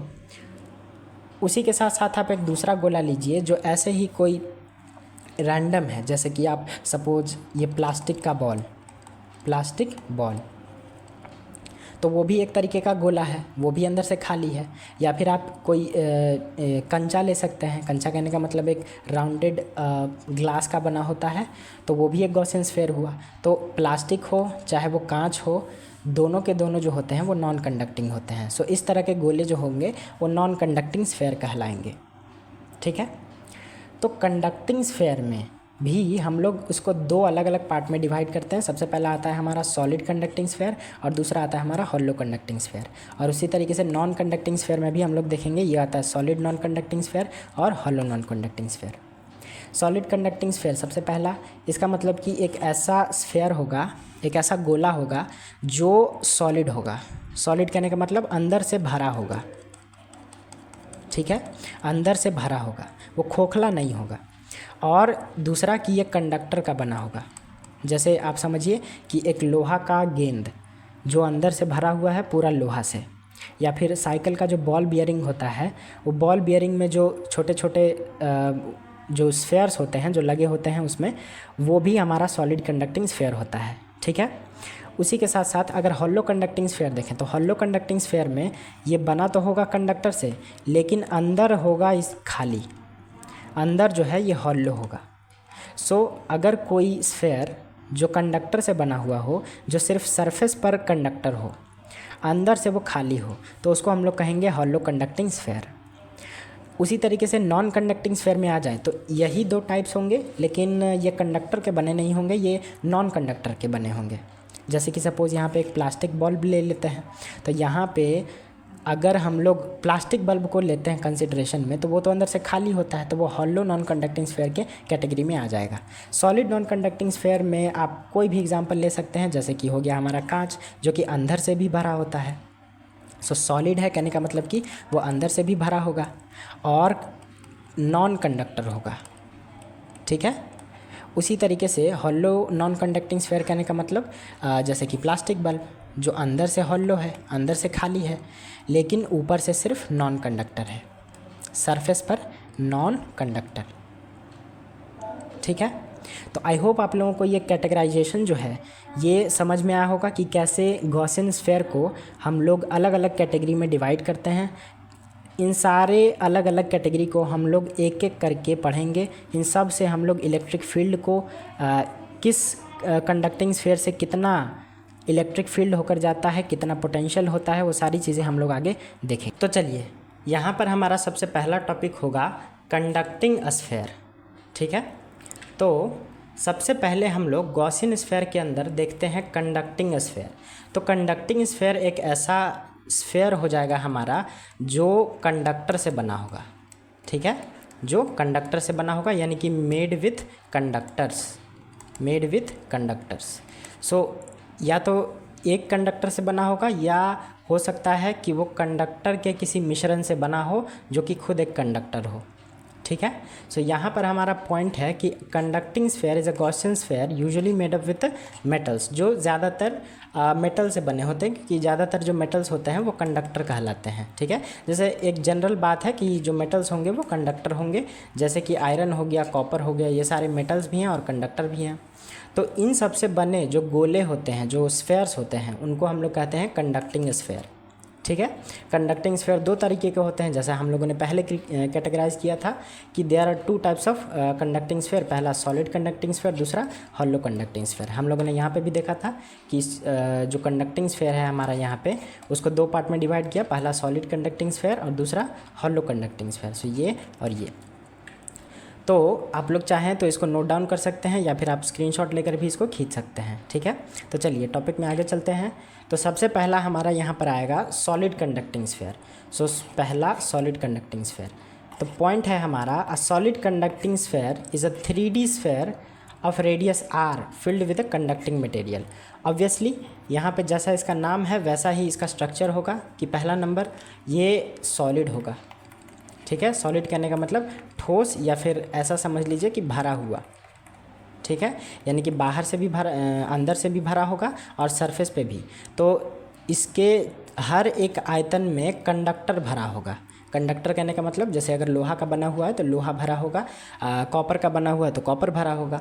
सो ये एक ऐसा 3D स्ट्रक्चर है, स्फेयर है, जो कि फिल्ड विथ कंडक्टिंग मटेरियल, जो कंडक्टिंग मटेरियल से भरा होता है, ठीक है, और जिसकी त्रिज्या r है। तो इस तरह के कंडक्टिंग स्फेयर को हम लोग कहते हैं सॉलिड कंडक्टिंग स्फेयर। अब इसमें क्या है कि हम लोग इलेक्ट्रिक फील्ड को ज्ञात करेंगे जो हमारे लिए इम्पॉर्टेंट है, ठीक है। यहाँ पर जो चीज़ें एग्ज़ाम के पॉइंट ऑफ व्यू से पूछी जाती हैं उन चीज़ों को हम लोग यहाँ पर ज़्यादा ध्यान देंगे। सो सबसे पहला हमारा पॉइंट है इनसाइड एट अ पॉइंट। अब इसको आप पहले समझिएगा कि अगर ये एक सॉलिड कंडक्टर है, सॉलिड कंडक्टिंग स्फेयर है, तो इसके अंदर जो टोटल चार्ज है, टोटल चार्ज, वो टोटल चार्ज भरा हुआ है Q, ठीक है, टोटल चार्ज इसमें भरा हुआ है Q। सो टोटल चार्ज अगर इसके अंदर Q है तो इस Q चार्ज से दो चीज़ें हम लोग ज्ञात कर सकते हैं, पहला इलेक्ट्रिक फील्ड, दूसरा इलेक्ट्रिक पोटेंशियल भी। तो इस चैप्टर में हम लोग सिर्फ सॉलिड स्फेयर से या हॉलो स्फेयर से इलेक्ट्रिक फील्ड को ही ज्ञात करेंगे, सिर्फ उसी का फॉर्मूला देखेंगे। सेकेंड चैप्टर में इलेक्ट्रोस्टैटिक पोटेंशियल एंड कैपेसिटेंस में हम लोग देखेंगे कि इन्हीं कंडक्टिंग स्फेयर से अलग अलग पॉइंट पर पोटेंशियल कितना होता है, ठीक है। तो यहाँ पर हमारे पास पॉइंट है कि इलेक्ट्रिक फील्ड क्या है इन सॉलिड कंडक्टिंग स्फेयर, यानी कि सॉलिड कंडक्टिंग स्फेयर से इलेक्ट्रिक फील्ड कितना होता है।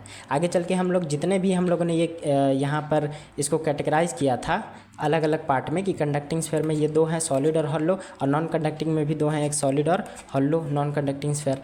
तो हर इन चारों कैटेगरी में हम लोग देखेंगे कि इलेक्ट्रिक फील्ड कितना होता है, ठीक है। तो सबसे पहला यहाँ पे हमारा टॉपिक आया है कि जो सॉलिड कंडक्टिंग स्फेयर है उसके अंदर इलेक्ट्रिक फील्ड कितना है। सो इनसाइड एट अ पॉइंट, अब इलेक्ट्रिक फील्ड तो हम लोग देख रहे हैं, लेकिन कहाँ पर, यहाँ पर टोटल 3 सिचुएशंस होती हैं। पहला कि या तो कोई बिंदु है P जो कि इस पूरे कंडक्टर के अंदर है, ठीक है, यानी कि इनसाइड है, या तो कोई बिंदु है P जो कि इस कंडक्टर के सरफेस पर है, या कोई बिंदु है P जो इस कंडक्टर के बाहर है, ठीक है। सो 3 पोजीशंस हम लोग देखेंगे, या तो वो अंदर होगा, या तो वो सरफेस पर होगा, या तो वो बाहर होगा। तो अंदर वाले को हम लोग कहेंगे इनसाइड पॉइंट, सरफेस वाले को कहेंगे हम लोग एट अ सरफेस पॉइंट, और बाहर वाले को कहेंगे आउटसाइड पॉइंट, ठीक है।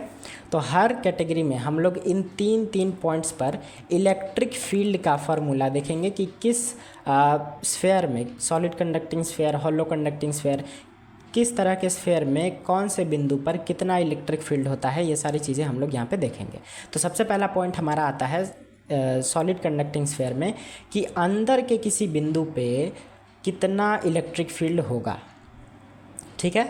अंदर के किसी बिंदु पे हम लोग इलेक्ट्रिक फील्ड को देखेंगे। तो यहाँ पे सबसे पहले हम लोग अज्यूम करते हैं कि सपोज़ हमारे पास एक अंदर एक बिंदु है P। अब यहाँ पर कंडक्टिंग स्फेयर में हम जानते हैं कि ये जो स्फेयर है उसका रेडियस है R, और ये जो त्रिज्या है इसका रेडियस वो फिक्स होता है, वो नहीं बदलेगा क्योंकि कंडक्टिंग स्फेयर तो सॉलिड है। अब बिंदु जो है P, उसका इस स्फेयर के सेंटर से जो डिस्टेंस है वो है हमारा स्मॉल r। इसको आप लोग ध्यान रखिएगा कि स्फेयर का जो रेडियस है उसको हम लोग कैपिटल R से डिनोट करते हैं, और जो पॉइंट P है जो कभी अंदर होगा, कभी सरफेस पर होगा, कभी बाहर होगा, तो उस बिंदु P का सेंटर से डिस्टेंस हमेशा हम लोग स्मॉल r से डिनोट करते हैं। तो इस केस में अगर बिंदु P स्फेयर के इनसाइड पर है, तो स्फेयर के इनसाइड कहने का मतलब कि उसका जो r है, यानी कि पॉइंट P का सेंटर से डिस्टेंस जो r है वो छोटा है उसके रेडियस से, स्फेयर के रेडियस से। तो इस स्थिति में क्या होगा, तो यहाँ पे पॉइंट दिया हुआ है कि a charge Q is placed at the centre. एक चार्ज Q है जो कि अंदर की ओर प्लेस्ड है, मतलब कि सेंटर पे प्लेस है। अब solid conducting sphere, electric field inside at a point P is always 0 because all charges resides on the surface. अब यहाँ पे कॉन्सेप्ट क्या है इसको आप समझिएगा कि है तो ये पूरा का पूरा सॉलिड कंडक्टिंग स्फेयर। अब इस पूरे सॉलिड कंडक्टिंग स्फेयर में चार्ज जो है, सपोज पॉजिटिव चार्ज है, वो सब के सब एक्चुअली सरफेस पर होगा, ठीक है, सबके सब एक्चुअली सरफेस पर होगा। लेकिन सरफेस पर होते हुए भी उसका प्रभाव ऐसा होता है कि वो सेंटर पर होता है, ठीक है। यानी कि अगर टोटल चार्ज अगर पूरे सरफेस पर अगर हम लोग अज्यूम करें कि Q है, तो हम उस टोटल चार्ज Q को जो कि सरफेस पर है अज्यूम कर सकते हैं कि वो टोटल चार्ज Q सेंटर पर है, ठीक है।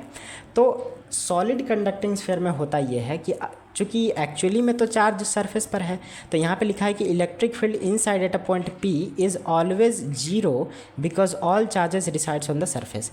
यानी कि चार्जेस जो हैं वो सरफेस पर होंगे, इसीलिए अंदर के बिंदु P पर इलेक्ट्रिक फील्ड का जो वैल्यू है ना वो हमेशा 0 होगा सॉलिड कंडक्टिंग स्फेयर में, ठीक है।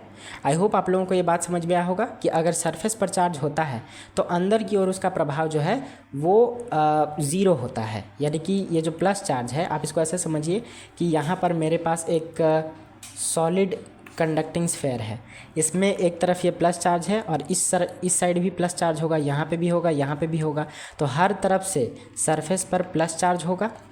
तो हम जानते हैं कि प्लस चार्ज से इलेक्ट्रिक फील्ड बाहर की ओर निकलता है, तो इस साइड से इलेक्ट्रिक फील्ड निकलेगा और इस साइड से इलेक्ट्रिक फील्ड निकलेगा, ये दोनों एक दूसरे को कैंसिल आउट कर देगा। ठीक है, तो इन साइड में जो इलेक्ट्रिक फील्ड होता है वो इन साइड में ज़ीरो होता है सॉलिड कंडक्टिंग स्फेयर का। ठीक है, वहीं पर अगर हम बाहर की ओर देखें कि अगर सरफेस पर चार्ज है तो वो बाहर की ओर भी तो निकलेगा, तो हाँ, बाहर की ओर हम लोग देखेंगे कि इलेक्ट्रिक फील्ड जो है वो स्फेयर से बाहर की ओर निकलती हैं। तो जैसे जैसे डिस्टेंस बढ़ता जाता है वैसे वैसे इलेक्ट्रिक फील्ड का इंटेंसिटी जो है वो धीरे धीरे कम होता जाता है। हम लोग सरफेस पे भी इलेक्ट्रिक फील्ड देखेंगे और बाहर भी देखेंगे। तो आई होप आप लोगों को ये पॉइंट समझ में आया होगा कि इन साइड एट अ पॉइंट पर इलेक्ट्रिक फील्ड का जो वैल्यू होता है वो ज़ीरो होता है। ठीक है, तो चलिए अब नेक्स्ट पॉइंट पे चलते हैं। दूसरा पॉइंट है at the surface point r equal to r। अब यहाँ पर क्या है कि हमारे पास गॉसियन स्फेयर है, इसके सरफेस पर सारे चार्जेस जो हैं वो जमा होकर यहाँ पर इस तरीके से हैं। ठीक है, इस स्फेयर का जो रेडियस है वो रेडियस है हमारा r। अब जो पॉइंट P ऊपर में इन साइड में था, यानी कि उस केस में हमारा जो स्मॉल r है वो छोटा है कैपिटल R से। इस वाले केस में चूँकि पॉइंट P सरफेस पर है, तो सरफेस पर अगर हम लोग एक पॉइंट लें तो पॉइंट P का सेंटर से डिस्टेंस जो r हो जाएगा वो इस बार कैपिटल R के बराबर हो जाएगा। ठीक है, तो इस केस में अगर सरफेस पर हम लोगों को इलेक्ट्रिक फील्ड का फार्मूला निकालना हो कि टोटल चार्ज Q से सरफेस पर कितना इलेक्ट्रिक फील्ड होगा, तो उसके लिए हम लोग यहाँ पे पॉइंट देखते हैं कि at any point on the Gaussian surface of the distance of point P from the centre R is always equal to the radius of the circle. यहाँ पे पहला पॉइंट ये बताया गया है कि अगर कोई बिंदु सरफेस पर है तो सेंटर से उसका दूरी जो है उसके त्रिज्या के क्या होगा, बराबर होगा। यानी कि यही पॉइंट है हमारा कि R जो है इक्वल टू किसके है, R के। सो देयरफॉर इलेक्ट्रिक फील्ड जो होगा due to a point charge at the distance R और R इज़, यानी कि चूँकि दोनों का डिस्टेंस R और R बराबर है तो सरफेस पर जो इलेक्ट्रिक फील्ड का जो फार्मूला हो जाएगा वो बेसिकली वही हो जाएगा जो हमारा पॉइंट चार्ज से इलेक्ट्रिक फील्ड का फार्मूला होता है। ठीक है, हम लोगों ने पॉइंट चार्ज से इलेक्ट्रिक फील्ड का फार्मूला पढ़ा था कि अगर सपोज़ एक Q चार्ज है और उससे R डिस्टेंस पर एक बिंदु P है, तो R डिस्टेंस पर बिंदु P पर इलेक्ट्रिक फील्ड का फार्मूला क्या हो जाएगा, तो यहाँ पे KQ/R² हो जाएगा। अब यही फार्मूला होगा जब कोई बिंदु सरफेस पर होगा। तो अगर कोई बिंदु सरफेस पर है तो उस पर इलेक्ट्रिक फील्ड का जो फार्मूला होगा वो वही होगा KQ/R²। या फिर चूँकि R जो है स्मॉल r वो कैपिटल R के बराबर है, इसलिए सरफेस पर जो इलेक्ट्रिक फील्ड होगा उसका फार्मूला हम लोग ये भी लिख सकते हैं KQ/R²। ठीक है, अब यहाँ पर वही कॉन्सेप्ट यूज़ हुआ है जो हमने यहाँ पे पीछे पढ़ा था कि अगर टोटल चार्ज सरफेस पर है तो उसका प्रभाव जो है वो सेंटर पर दिखेगा। ठीक है, यानी कि अगर टोटल चार्ज हम लोग यहाँ देख रहे हैं कि सरफेस पर है तो हम लोग इसको एक पॉइंट चार्ज कंसीडर कर रहे हैं। ठीक है, पॉइंट चार्ज कहने का मतलब बिंदु आवेश। ऐसा समझ लीजिए कि अगर सारा चार्ज सरफेस पर है तो चार्ज तो एक्चुअली बटा हुआ है, जो टोटल चार्ज Q है वो तो फ्रैगमेंट्स में, कई सारे फ्रैगमेंट्स में बटा हुआ है। टोटल जो सरफेस है हमारा उस पर एकदम फैला हुआ है, तो उसको हम लोग कंसीडर कर सकते हैं, उसका प्रभाव महसूस कर सकते हैं सेंटर पर। ठीक है, यानी कि आप R त्रिज्या वाले एक गॉसियन स्फेयर को लें और उसके सरफेस पर टोटल चार्ज को पुट कर दें, या फिर उसके सेंटर पे टोटल चार्ज को पुट कर दें, प्रभाव जो होगा वो सेम होगा सरफेस पर।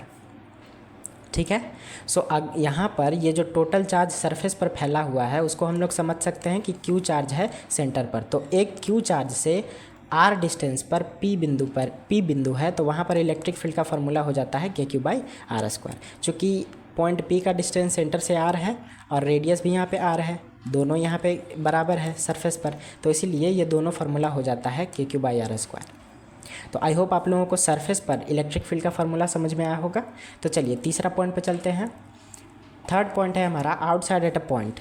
इस केस में आप देखिए कि हमारे पास यहाँ पर एक गॉसियन स्फेयर है जिसके सरफेस पर टोटल चार्ज है Q। ठीक है, अब एक बिंदु है जो कि एक्चुअली में बाहर है, गॉसियन स्फेयर से बाहर है, तो इस केस में आप देखिए कि इस बिंदु का सेंटर से जो डिस्टेंस होगा वो r होगा और जो त्रिज्या होगा वो हो जाएगा हमारा कैपिटल R। और इस केस में जो हमारा पॉइंट P का डिस्टेंस है वो बड़ा है त्रिज्या से।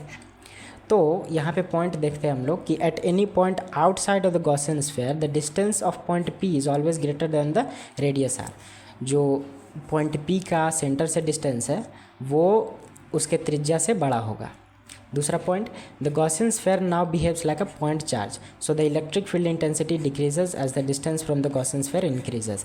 अब यहाँ पर वही बात है कि अगर सारा का सारा आवेश, सारा का सारा चार्ज सरफेस पर है तो ये बिहेव करेगा, ये इस तरीके से बिहेव करेगा कि सारा का सारा चार्ज जो है वो पॉइंट चार्ज है। पॉइंट चार्ज कहने का मतलब सेंटर पर, ठीक है। तो ये एक पॉइंट चार्ज की तरह बिहेव करेगा। So the electric field intensity decreases as the distance from the Gaussian sphere increases.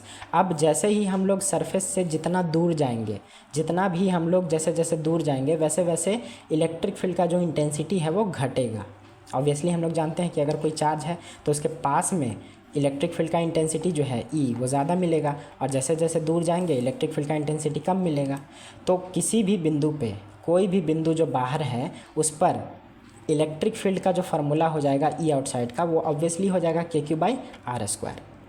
यानी कि the electric field intensity at any point P outside the surface is hence P outside the surface is hence given by E outside is equal to KQ/R²।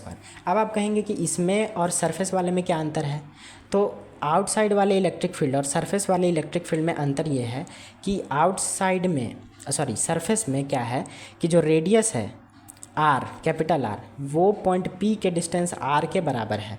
तो इस case में electric field eight the surface का formula हो जाएगा KQ/R², capital में भी और small में भी। लेकिन इस केस में आप देखिए कि जो R है वो बाहर है, बिंदु P जो है वो बाहर है, तो स्मॉल r जो है वो ग्रेटर देन है कैपिटल R से। तो इस केस में आउटसाइड पर इलेक्ट्रिक फील्ड जो हो जाएगा वो सिंपली हो जाएगा KQ/R², क्योंकि यहाँ पर हमारे पास एक पॉइंट चार्ज है जो कि एक्चुअली में सरफेस पर चार्ज है जो कि पॉइंट की तरह बिहेव कर रहा है, और बिंदु P है हमारा इस तरीके से R दूरी पर। तो बिंदु P पर जो इलेक्ट्रिक फील्ड हो जाएगा वो बेसिकली हो जाएगा KQ/R²। तो आई होप आप लोगों को ये बात समझ में आया होगा कि कैसे हम लोग ने inside at a point, surface पर और आउटसाइड एट अ पॉइंट, तीनों बिंदुओं पर हम लोगों ने इलेक्ट्रिक फील्ड का फार्मूला को देखा। अब इन्हीं तीन बिंदुओं को लेकर हम लोग इलेक्ट्रिक फील्ड का ग्राफ पा सकते हैं सॉलिड कंडक्टिंग स्फीयर के लिए, ठीक है। तो अगर हम लोग इसका ग्राफ देखें इनसाइड और सरफेस पर और आउटसाइड पर, तो इसका ग्राफ हो जाएगा, आप लोग देखिए कि electric field in solid conducting sphere, उसका हम लोग यहाँ पे ग्राफ देख रहे हैं, ठीक है। तो हम लोग जानते हैं कि जब ये हमारा, सबसे पहले हम बता दें कि जो y एक्सिस है हमारा वो इलेक्ट्रिक फील्ड का एक्सिस है, और जो x एक्सिस है हमारा वो रेडियस का एक्सिस है। रेडियस या फिर कह सकते हैं डिस्टेंस, ठीक है, सॉरी ये यहाँ पे r का है, ठीक है। R यानी कि जो बिंदु P है हमारा उसका सेंटर से, यहाँ पे ये सेंटर है O, ये सेंटर O है, तो सेंटर O से R कितना बड़ा होगा उसका ये एक्सिस है, ठीक है। तो अब यहाँ पर आप देखिए कि जब सेंटर पर अगर हम लोग देखें तो सेंटर पर इलेक्ट्रिक फील्ड का जो मान है वो ज़ीरो होगा। जैसे जैसे हम लोग आगे बढ़ेंगे तब तक ज़ीरो होगा जब तक कि त्रिज्या यानी कि सरफेस ना आ जाए। तो ये जो R का डिस्टेंस है ये एक्चुअली सरफेस का पॉइंट है, ठीक है। यानी कि ऐसे समझिए कि जो R का वैल्यू है वो धीरे धीरे बढ़ रहा है, लेकिन बिंदु P जो है वो अभी तक अंदर है। अंदर कहने का मतलब कि रेडियस से छोटा है। तो जब तक रेडियस से छोटा है तब तक आप देखिए कि ये जो ब्लू वाला लाइन है वो किसी भी ग्राफ को नहीं बता रहा, वो यहाँ से शुरू हो रहा है, ठीक है। यानी कि जब डिस्टेंस जो है पॉइंट P जो है वो सरफेस पर आएगा तब से इलेक्ट्रिक फील्ड का यहाँ पे प्रभाव जो है वो महसूस होगा। जब तक डिस्टेंस R इस रेडियस से अंदर है, इस रेडियस से कम है, तब तक ये जो बिंदु है वो इनसाइड में है, ठीक है। इनसाइड कहने का मतलब सर्कल के अंदर है, स्फीयर के अंदर है। तो अंदर में तो हम लोग जानते हैं कि इनसाइड एट अ पॉइंट पे इलेक्ट्रिक फील्ड 0 होता है, हम लोगों ने यहाँ ऊपर देखा था। कि इनसाइड पॉइंट पे जो इलेक्ट्रिक फील्ड का वैल्यू है वो ज़ीरो है। सरफेस पर यहाँ पे इलेक्ट्रिक फील्ड का वैल्यू है KQ/R², और जैसे जैसे हम लोग आउटसाइड में जाएंगे तो उसका भी वैल्यू होगा KQ/R², लेकिन जैसे जैसे डिस्टेंस बढ़ाएंगे वैसे वैसे कम होता जाएगा। तो यहाँ पर रेडियस के अंदर इनसाइड पॉइंट पे आप देख रहे हैं कि इलेक्ट्रिक फील्ड ज़ीरो है। जैसे ही रेडियस पर आया तो इसका इलेक्ट्रिक फील्ड एक मैक्सिमम वैल्यू को अटेन करता है, और फिर इस रेडियस से आगे जैसे जैसे दूरी बढ़ता जाएगा बिंदु P का, वैसे वैसे इलेक्ट्रिक फील्ड जो है वो घटता जाएगा। ठीक है, और ऐसा भी नहीं है कि वो लीनियरली घटेगा, वो एक्चुअली एक्सपोनेंशियली घटेगा। एक्सपोनेंशियल डिक्लाइन होगा इसका, एक्सपोनेंशियल डिक्लाइन। एक्सपोनेंशियल डिक्लाइन मतलब तेज़ी से ये बहुत ही ज़्यादा गिरेगा। ठीक है, ये एक्चुअली इलेक्ट्रिक फील्ड का ग्राफ है। तो इसमें आप देखिए कि जब तक दूरी जो है r वो रेडियस से, यहाँ पे रेडियस से छोटा है, r is less than r, तब तक इलेक्ट्रिक फील्ड का वैल्यू जो है वो ज़ीरो है, क्योंकि यहाँ से अंदर तक हमारा इनसाइड वाला पॉइंट है। जब R पर आ गया तो इसका वैल्यू मैक्सिमम हो जाएगा। मैक्सिमम कहने का मतलब ये जो हमारा पॉइंट है यहाँ पर, ये E मैक्सिमम का वैल्यू है, ये है हमारा KQ/R² के बराबर। ठीक है, KQ/R² के, यानी कि जो हमारा रेडियस है R। अब इससे ज़्यादा, इससे बड़ा कोई भी बाहर का बिंदु है P, तो उसका डिस्टेंस बिंदु P तक जो होगा वो स्मॉल r होगा, और इस केस में जो r है वो बड़ा होगा कैपिटल R से। तो जैसे जैसे डिस्टेंस बढ़ता जाएगा वैसे वैसे इलेक्ट्रिक फील्ड जो है वो घटता जाएगा, क्योंकि चार्ज से दूर जाने पर इलेक्ट्रिक फील्ड जो है वो घटता है, तो एक्सपोनेंशियल डिक्लाइन हो जाएगा। तो आई होप आप लोगों को ये ग्राफ समझ में आया होगा कि कैसे ये ग्राफ R पॉइंट पे, यानी कि सरफेस पर, ये जो हमारा है सरफेस का पॉइंट है, और इस R से पहले जो है वो इनसाइड का पॉइंट है, और R से बाहर जो है वो आउटसाइड का पॉइंट है। ठीक है, तो कैसे इनसाइड पे ज़ीरो होता है, सरफेस पर मैक्सिमम होता है, और जैसे जैसे हम लोग सरफेस से बाहर जाते हैं यानी कि आउटसाइड पॉइंट पे, तो वो धीरे धीरे इलेक्ट्रिक फील्ड डिक्लाइन करने लगता है। डिक्लाइन करने का मतलब घटने लगता है। ठीक है, तो चलिए आगे बढ़ते हैं। अब आता है हमारा सेकेंड, हॉलो कंडक्टिंग स्फेयर। ठीक है, अब हॉलो कंडक्टिंग स्फेयर किसे कहते हैं? सॉलिड कंडक्टिंग स्फेयर हम लोगों ने देख लिया, जो कि कंडक्टिंग स्फेयर का एक पार्ट था। अब उसका दूसरा पार्ट है hollow conducting sphere. So point है, a hollow conducting sphere is a Gaussian 3D sphere which is a hollow from inside. Obviously hollow कहने का मतलब होता है खोखला। ठीक है, खोखला। ये चीज़ें हम लोगों ने पहले भी देखा कि हॉलो कहने का मतलब खोखला, यानी कि अंदर से है, अंदर से जो होगा वो खाली होगा, सिर्फ सरफेस ही होगा इसका, अंदर पूरा का पूरा खाली होगा। सो एक 3D स्ट्रक्चर है जो कि कंडक्टर से बना हुआ है। ठीक है, ये ध्यान में रखिएगा कि ये जो मतलब स्फेयर होगा वो अंदर से खाली होगा, लेकिन कंडक्टर का बना होगा, उसका जो सरफेस होगा। सो सेकंड पॉइंट है, in hollow spheres charge can only accumulate on the surface of the sphere. अब यहाँ पर कोई हॉलो स्फेयर है तो वो सिर्फ सरफेस पर ही तो चार्ज एक्यूमुलेट कर सकता है। एक्यूमुलेट कहने का मतलब चार्ज का जमाव। ठीक है, जमाव या इकट्ठा। तो चार्ज जो है यहाँ पर सिर्फ सरफेस पर ही जमाव कर सकता है, यानी कि सरफेस पर ही इकट्ठा हो सकता है, अंदर तो पूरा खाली है। तो इस तरह के हम लोग स्फेयर को हॉलो कंडक्टिंग स्फेयर कहते हैं। अब इसमें भी हम लोग देखेंगे कि इनसाइड पे, सरफेस पर और आउटसाइड पे, अलग अलग पॉइंट पे इलेक्ट्रिक फील्ड का जो वैल्यू है वो कितना कितना होता है। तो चलिए ये आ गया हमारा point, electric field in hollow conducting sphere. So यहाँ पर हमारे पास पहला पॉइंट है, inside at a point R is less than R।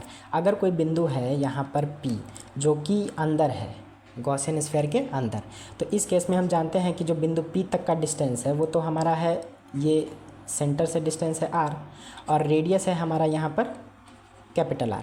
तो इस केस में जो R होगा वो रेडियस से छोटा होगा।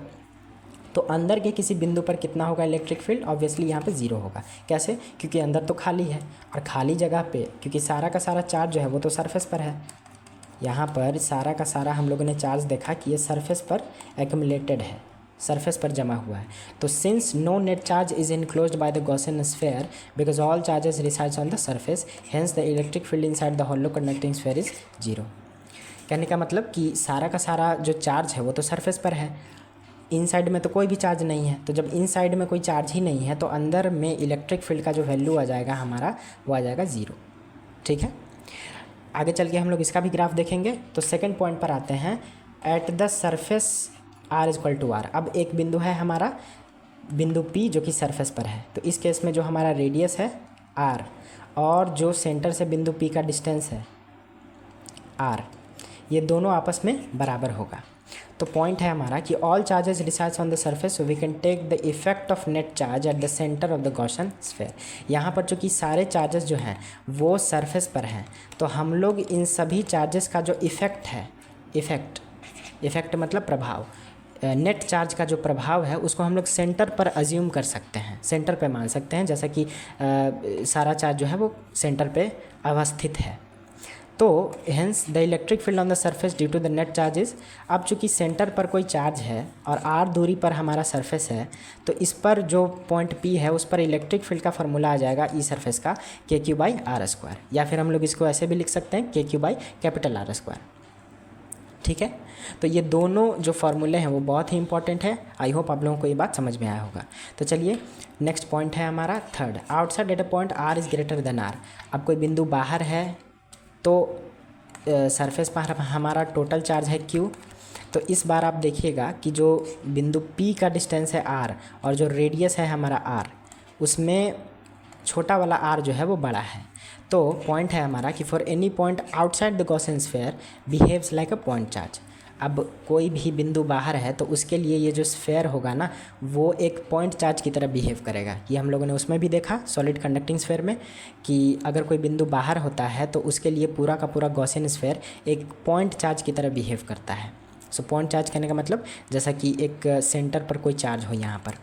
सो r डिस्टेंस पर, यहाँ पे r डिस्टेंस पर पॉइंट है हमारा P, तो Q चार्ज से r डिस्टेंस पर कोई बिंदु है P, तो उस पर इलेक्ट्रिक फील्ड का फार्मूला ऑब्वियसली हो जाएगा KQ/R²। तो यहाँ पे आउटसाइड का फार्मूला आ गया KQ/R²। तो यहाँ पर हम लोगों ने देखा कि चाहे सॉलिड कंडक्टिंग स्फीयर हो या हॉलो कंडक्टिंग स्फीयर हो, यहाँ पर ये हॉलो कंडक्टिंग स्फीयर था और ये सॉलिड कंडक्टिंग स्फीयर था। ठीक है, दोनों के लिए फार्मूला जो है वो सेम आया है, इलेक्ट्रिक फील्ड का फार्मूला। इसमें भी 3 पॉइंट्स हम लोगों ने देखे, एक इनसाइड, एक सरफेस पर और एक देखे आउटसाइड पर। और इसमें भी हम लोगों ने देखे इनसाइड पे, सरफेस पे और आउटसाइड पे।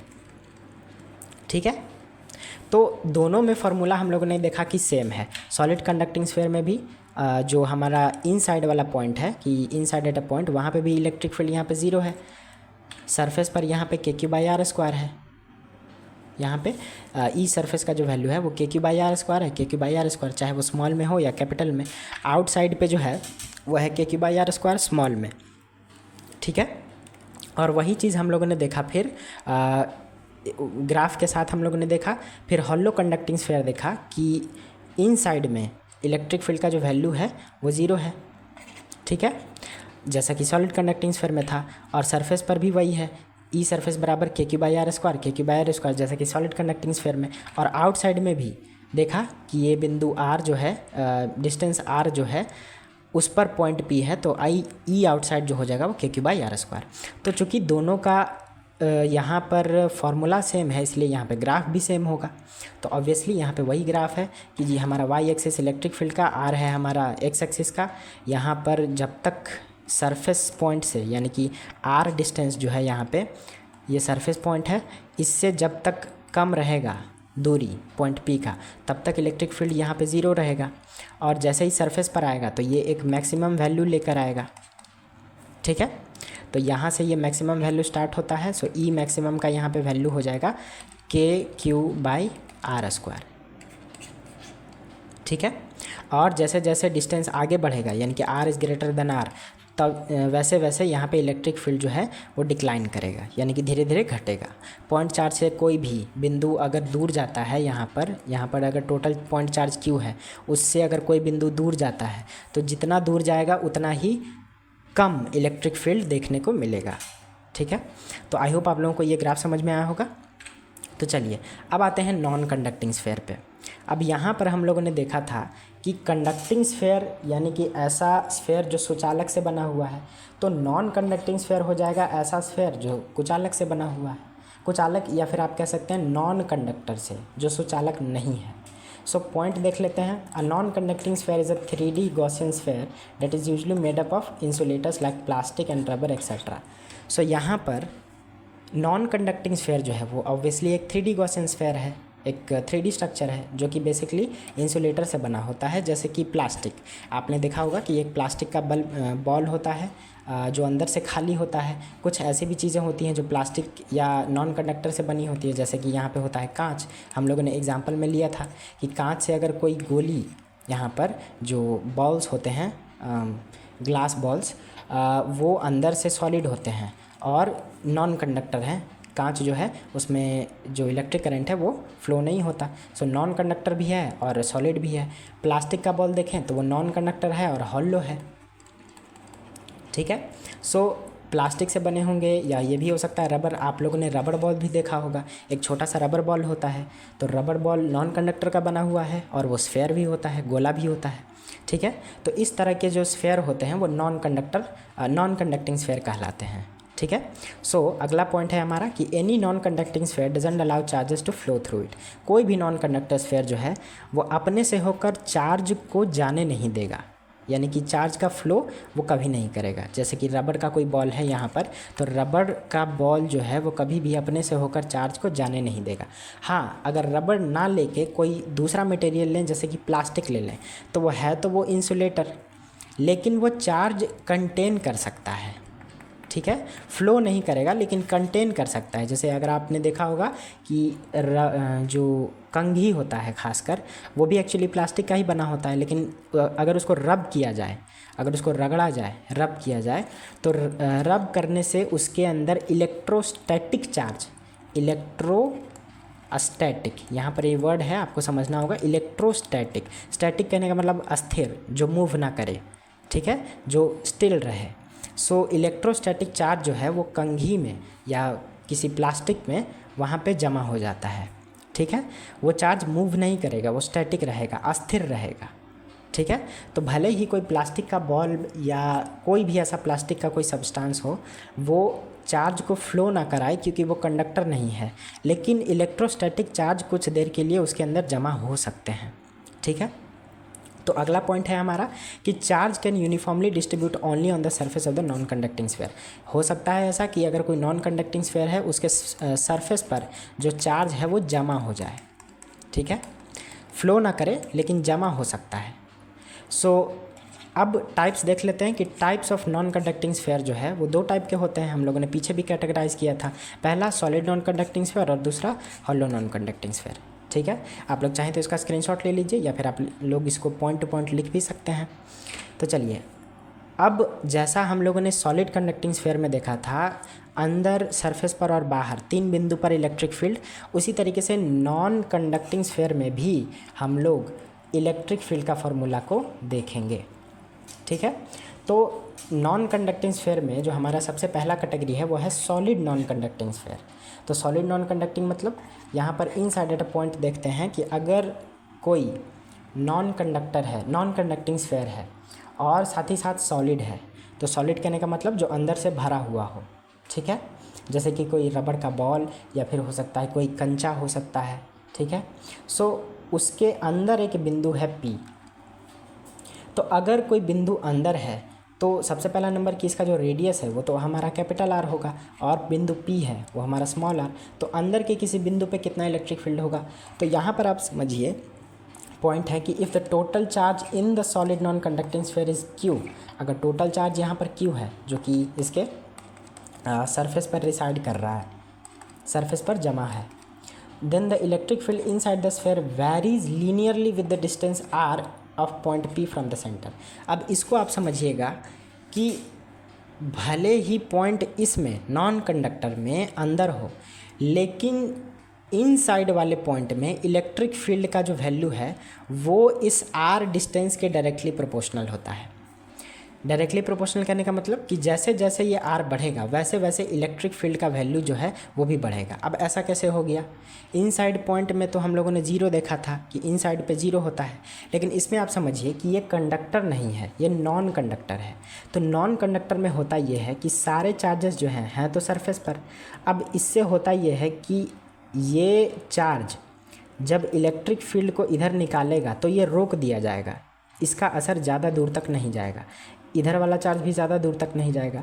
सो अगर हम लोग इलेक्ट्रिक फील्ड का यहाँ पर जो प्रभाव है उसका प्रभाव सरफेस के समीप, सरफेस के क्लोजनेस में ज़्यादा रहेगा, यानी कि जैसे जैसे अगर हम लोग इसके पास जाते हैं सरफेस के तो वैसे वैसे हमारा जो इलेक्ट्रिक फील्ड है वो बढ़ेगा।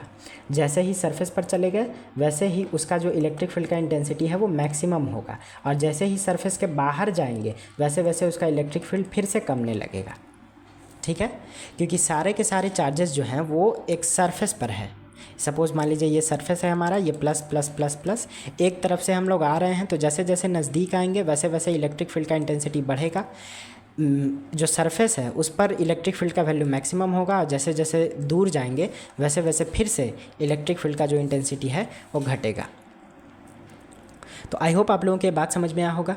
तो इस हिसाब से अगर हम लोग इन साइड पे अगर कोई पॉइंट लें, यहाँ पर कोई बिंदु लें, यहाँ पर पॉइंट P, तो जैसे जैसे हम लोग इस पॉइंट P के डिस्टेंस को सरफेस तक ले जाएंगे, यानी कि रेडियस को अगर हम लोग बढ़ाएंगे, R को बढ़ाएंगे और रेडियस तक ले जाएंगे, वैसे वैसे उसका इलेक्ट्रिक फील्ड जो है वो लीनियरली बढ़ता है। तो यहाँ पे लिखा है कि electric field inside the sphere varies linearly. Linearly कहने का मतलब होता है रैखिक रूप से। ठीक है, रैखिक रूप से यानी कि स्ट्रेट लाइन रूप से। सो जैसे जैसे यहाँ पे डिस्टेंस बढ़ेगा वैसे वैसे इलेक्ट्रिक फील्ड भी बढ़ेगा। दूसरा पॉइंट है हमारा यहाँ पे कि the electric field at any point inside the surface is given bye. अब ये वाला जो हमारा रिलेशन है इलेक्ट्रिक फील्ड का इनसाइड के लिए, ये बहुत ही इंपॉर्टेंट है, एग्ज़ाम के पॉइंट ऑफ व्यू से बहुत बार ये पूछा जाता है। ठीक है, सो अगर सपोज़ यहाँ पर हमारे पास एक स्फेयर है, गॉसियन स्फेयर। ठीक है, तो इस गॉसियन स्फेयर में चार्ज है सरफेस पर, हम बिंदु को लिए हैं इनसाइड पे। जैसे जैसे इस बिंदु P को हम लोग आगे बढ़ाएंगे, यानी कि हम लोग R को यहाँ पे आगे बढ़ा रहे हैं। ठीक है, तो वैसे वैसे ये R जो है वो क्लोज टू हो जाएगा उसके रेडियस के बराबर। तो इनसाइड के किसी भी बिंदु पर इलेक्ट्रिक फील्ड का फार्मूला जो है वो होता है KQ_R बट्टा RQ के बराबर। ठीक है, आप लोग चाहें तो इसको प्रूव भी कर सकते हैं, इसका डेरिवेशन भी होता है, लेकिन उस डेरिवेशन को हम लोग इस वीडियो में कवर नहीं करेंगे, क्योंकि हम लोग यहाँ पर सिर्फ अलग अलग पॉइंट पर इलेक्ट्रिक फील्ड के फार्मूलेस को पढ़ रहे हैं। ठीक है, तो अगर आप लोग इसी को कैलकुलेट करके देखें थोड़ा सा, कि अगर सपोज़ यहाँ पर हमारे पास एक गॉसियन स्फेयर है, यहाँ पर एक गॉसियन इस तरीके का स्फेयर है हमारे पास, और टोटल चार्ज जो है वो सरफेस पर है। ठीक है, तो अंदर के किसी बिंदु पे इनसाइड एट अ पॉइंट जो इलेक्ट्रिक फील्ड का वैल्यू होगा वो हो जाएगा KQ_r बाई रेडियस का क्यूब। ठीक है, इसमें जो कैपिटल R है वो बेसिकली रेडियस है, और जो स्मॉल r है वो बिंदु P का यहाँ पे डिस्टेंस है। ठीक है, अब आप देखिए कि अगर हम लोग R को इंक्रीज़ करते हैं, यहाँ पे जो स्मॉल r जो है उसको हम लोग इंक्रीज़ करते हैं, तो इंक्रीज़ करके अगर हम लोग इफ़ R को बड़ा कर देते हैं, मतलब R जो है उसको बराबर कर देते हैं कैपिटल R के बराबर। ठीक है, यानी कि हम लोग इस बिंदु को अंदर से उठा के धीरे धीरे धीरे धीरे इसको सरफेस पर ले आते हैं। तो जब हम लोग इसको सरफेस पर ले आएंगे तो स्मॉल r का जो वैल्यू है वो रेडियस के बराबर होगा। तो इस केस में जो इलेक्ट्रिक फील्ड का वैल्यू हो जाएगा वो हो जाएगा KQ, और यहाँ पे ये R और यहाँ पे ये RQ के बराबर हो जाएगा, क्योंकि हम लोगों ने पॉइंट P का डिस्टेंस उसके रेडियस के बराबर कर दिया। तो एक R से एक R यहाँ पे कट जाएगा, इलेक्ट्रिक फील्ड का वैल्यू आ जाएगा KQ/R², जो कि सरफेस का इलेक्ट्रिक फील्ड है। ठीक है, सरफेस पर इतना ही इलेक्ट्रिक फील्ड होता है। हम लोगों ने देखा था कि सरफेस पर अगर कोई चार्ज है रिसाइड कर रहा है टोटल चार्ज Q, तो उसका इलेक्ट्रिक फील्ड का फार्मूला होता है KQ/R²।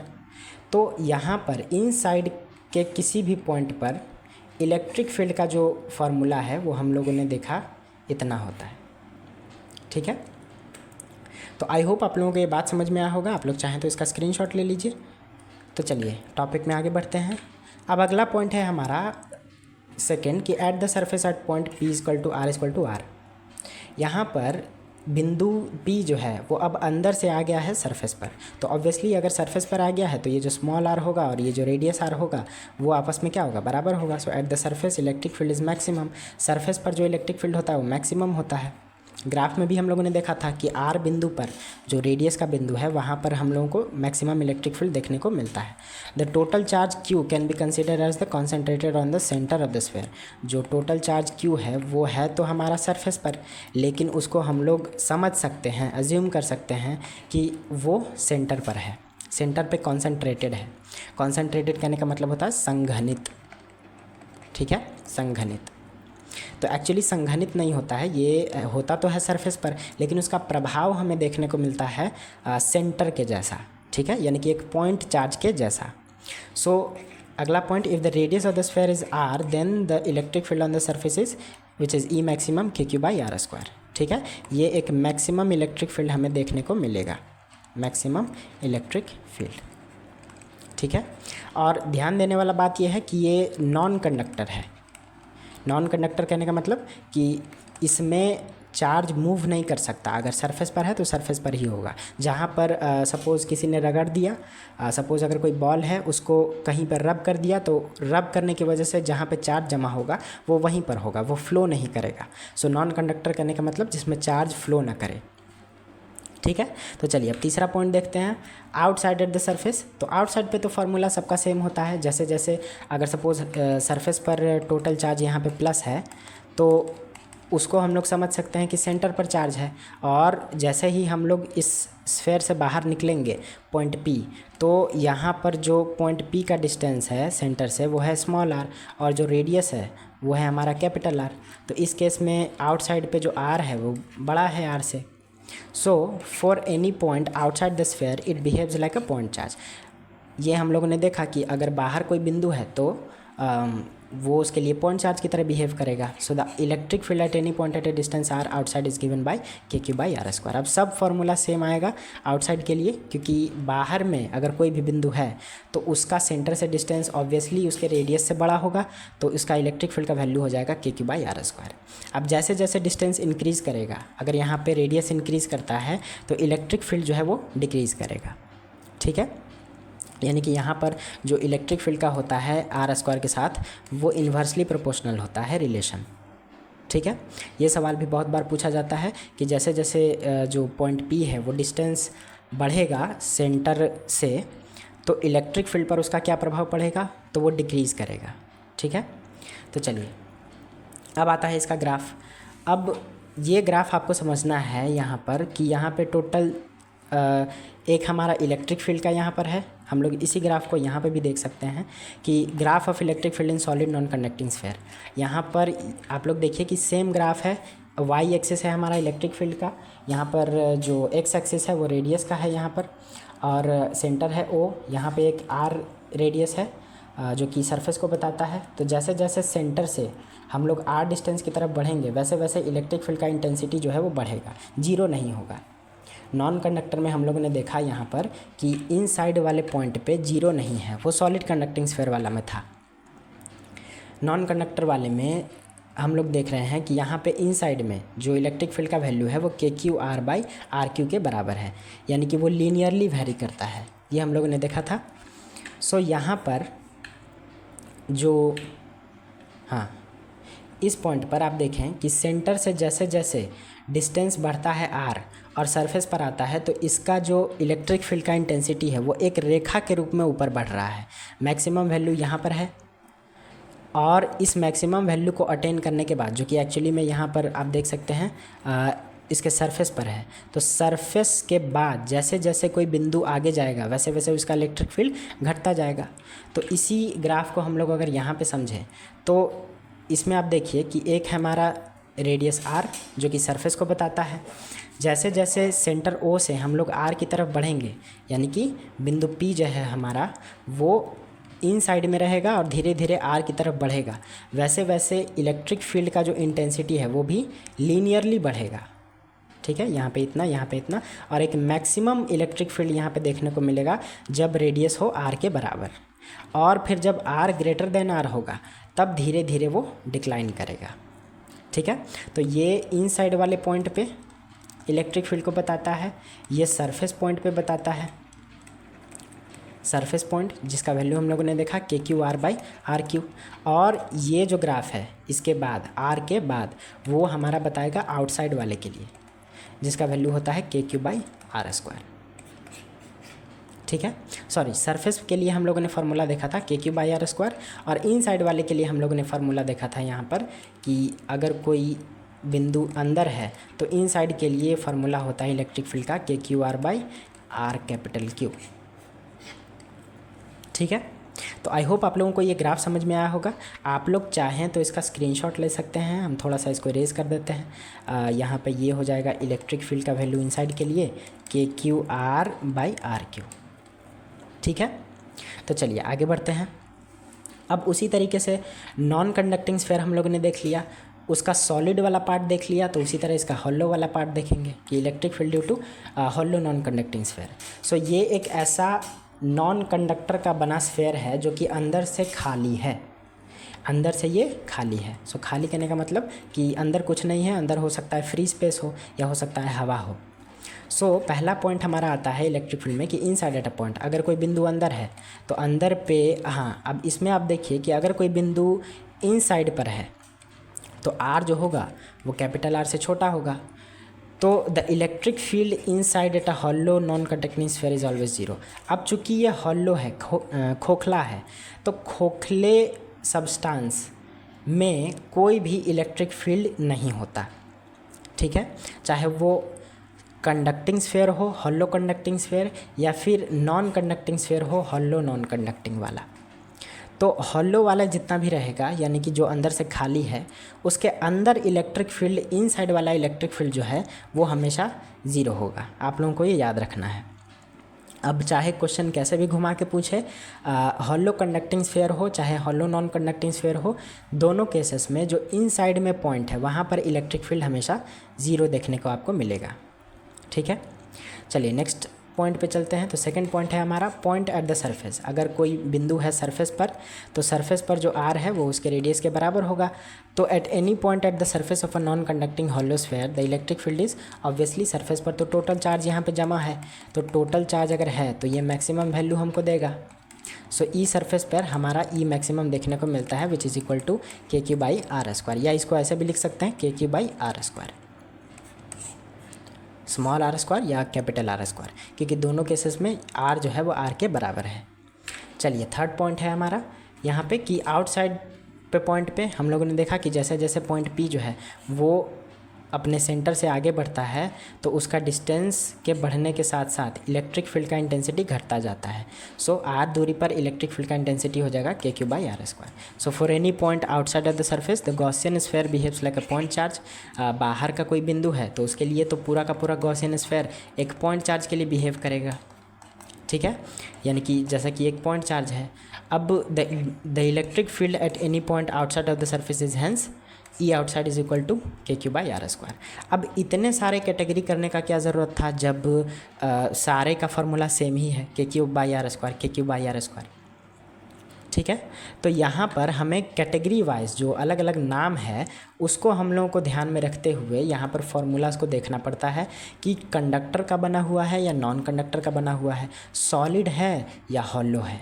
तो टोटल हम लोगों ने यहाँ पे 4 कैटेगरी ही देखा था। यहाँ पर हम लोगों ने ऊपर कैटेगराइज किया था इसको कि जो हमारा यहाँ पर एक सेकेंड, ये जो हमारा यहाँ पर हाँ यहाँ पे एक कैटेगरी था गॉसियन स्फीयर का, उसको हम लोगों ने 2 पार्ट में डिवाइड किया था। एक पहला था कंडक्टिंग स्फीयर, दूसरा था नॉन कंडक्टिंग। उसमें बस अलग अलग 2 पार्ट में हम लोगों ने डिवाइड किया था, एक सॉलिड वाला कंडक्टिंग, एक हॉलो वाला कंडक्टिंग, एक सॉलिड नॉन कंडक्टिंग स्फीयर, एक हॉलो नॉन कंडक्टिंग स्फीयर। तो अलग अलग स्फीयर्स में हम लोगों ने देखा कि इलेक्ट्रिक फील्ड का फार्मूला अलग अलग क्या होता है।